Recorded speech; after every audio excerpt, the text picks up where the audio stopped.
ஒரு காலத்துல கற்பனை நகரமான அக்ராபாவில் அலாவுதீன் என்ற நல்ல மனம் கொண்ட இளைஞன் வாழ்ந்து வந்தான். அவனுக்கு அபு என்ற குரங்கு செல்லப்பிராணி இருந்தது. அது எப்போதும் அவன் அருகில் இருந்தது. ஏழையாகவும் வீடில்லாமலும் இருந்தாலும் அலாவுதீன் நல்ல மனம் கொண்டவனாக சிறந்த வாழ்க்கையை கனவு காண்பவனாக இருந்தான். ஒரு நாள் ஜாஸ்மின் என்ற அழகான இளவரசி சாதாரண பெண்ணாக மாறுவேடம் அணிந்து சந்தையில் சுற்றி திரிந்தாள். அரண்மனை வாழ்க்கையில் அலுத்து போன அவள் உண்மையான உலகத்தை பார்க்க விரும்பினாள். துரதிருஷ்டவசமாக அவள் ஒரு பசித்த குழந்தைக்கு தற்செயலாக கொடுத்த ஆப்பிள் காரணமாக சிக்கலில் சிக்கினாள். அலாவுதீன் அவளை காப்பாற்ற முன்வந்தான். அப்படித்தான் அவர்களின் நட்பு தொடங்கியது. இதற்கிடையில் தீய மந்திரவாதி ஜாஃபர் அதிசய குகையில் மறைக்கப்பட்டுள்ள மந்திர விளக்கை கண்டுபிடிக்க சதி செய்து கொண்டிருந்தான். அந்த விளக்கு அவனுக்கு அசாதாரண சக்திகளை வழங்கும். ஆனால் வெளிப்படாத திறமையுள்ள ஒருவரால் மட்டுமே அந்த விளக்கை எடுக்க முடியும். அப்படிதான் அலாவுதீன் நேர்மையான மற்றும் தூய்மையான இதயம் கொண்ட இளைஞன் தேர்ந்தெடுக்கப்பட்டான்.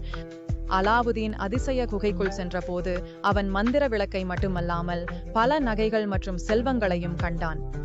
அபு தவறுதலாக தடை செய்யப்பட்ட ஒரு பொக்கிஷத்தை தொட்டதால் குகையில் குழப்பம் ஏற்பட்டது. மந்திர கம்பளத்தின் உதவியால் அலாவுதீன் தப்பித்தான். அலாவுதீன் விளக்கை தேய்த்த போது ஒரு நட்பான ஜின்னி தோன்றியது. ஜின்னி அலாவுதீனுக்கு 3 விருப்பங்களை நிறைவேற்றுவதாக விளக்கினார். அலாவுதீன் மகிழ்ச்சி அடைந்து இளவரசி ஜாஸ்மினின் இதயத்தை வெல்ல ஒரு இளவரசனாக மாற விரும்பினான். அரண்மனையில் அலாவுதீன் இளவரசர் அலி அபாப்வா என்ற பெயரில் தனது பெரிய யானையில் வந்தான்.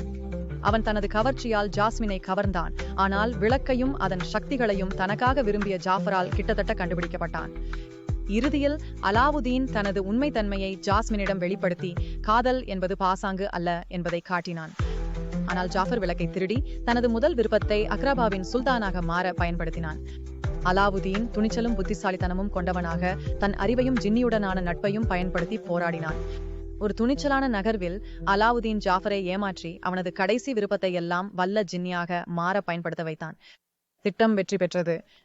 ஜாஃபர் ஒரு விளக்கில் சிக்கிக் கொண்டான். அக்ராபா காப்பாற்றப்பட்டது. தனது கடைசி விருப்பத்தில் அலாவுதீன் ஜின்னியை விடுவித்து அவனை சுதந்திரமாக இருக்க அனுமதித்தான். ஜாஸ்மினும் அலாவுதீனும் தாங்கள் ஒருவருக்கொருவர் சொந்தம் என்பதை உணர்ந்து திருமணம் செய்து கொண்டு ராஜ்யத்தில் மாற்றம் கொண்டு வருவதாக வாக்குறுதி அளித்தனர். இவ்வாறு அலாவுதீன், ஜாஸ்மின், அபு மற்றும் ஜின்னி அனைவரும் மகிழ்ச்சியாக வாழ்ந்தனர். மந்திர கம்பளத்தின் உதவியுடன் அழகான இடங்களையும் புதிய கதைகளையும் ஆராய்ந்து புதிய சாகசங்களில் ஈடுபட்டனர்.